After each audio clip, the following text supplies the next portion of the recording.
Good morning. This is Father Stephen Kelly from St. John's Church in Detroit, and we're continuing our series of daily meditations, where we generally look at one or another of the lessons that are assigned for morning or evening prayer, what is known as the daily office lectionary. Today for Wednesday, let's take a look at the lesson that's assigned for morning prayer from St. Luke's Gospel, chapter 12, beginning at verse 13. And one of the company said unto him, Master, speak to my brother, that he divide the inheritance with me. And he said unto him, Man, who made me a judge or a divider over you?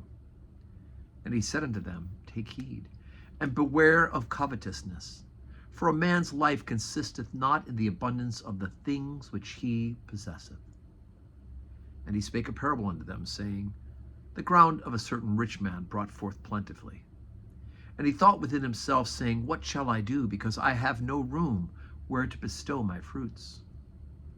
And he said, This will I do. I will pull down my barns and build greater, and there will I bestow all my fruits and my goods.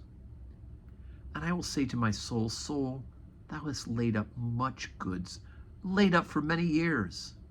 Take thine ease, eat, drink, and be merry. But God said unto him, Thou fool, this night thy soul shall be required of thee.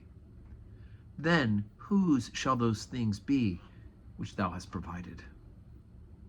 So is he that layeth up treasure for himself, and is not rich towards God. Okay, so, we start out with, here's somebody, we don't often think about Jesus rebuking people coming to him, right? We hear about people coming for needs and for healing and things like that.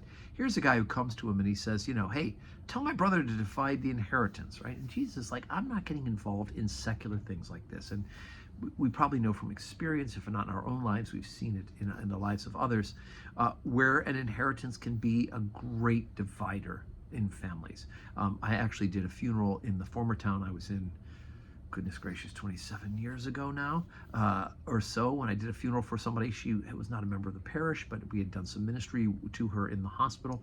Her family asked me to do the funeral at the funeral home.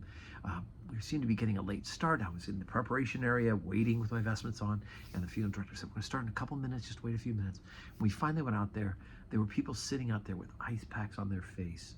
Apparently they had been in the parking lot fist fighting over who got what.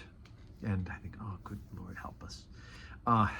Anyway, so, here's a guy thinks this Jesus fellow is like Moses in the sense that he's going to be the one who's going to judge between me and my brother. And Jesus says, this is not what I'm about.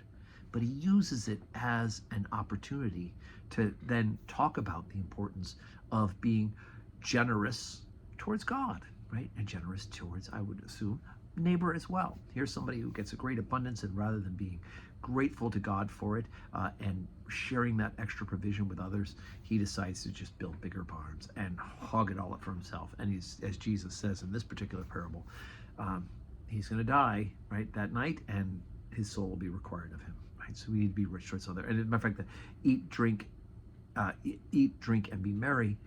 And most people will say after that, like in Ecclesiastes, eat, drink, and be merry, for tomorrow we shall die, right? And it's in case it does happen with this fellow. So we trust not in riches, right? We need to be rich towards God, right? It doesn't mean that we don't have provisions. It doesn't mean that we don't have the blessings of stuff sometimes. But what do we do with the stuff? Do we make it an idol in our lives, or are we thankful to God and we are sharing that provision with others as well? So today is Wednesday, and I am actually going to be out of the office today because I am preparing for the Masters National Rowing Regatta, which is happening nearby in Ypsilanti, Michigan, and I'll be racing on Thursday and Friday, God willing, and today we are loading in boats and having a practice session, so I will not be at the church, so we won't have regular worship here at the church, but of course we're saying our prayers, morning prayer, evening prayer. Please be sure to thank God for all those blessings and provisions in your life. And may God grant us a wonderful Wednesday full of blessings.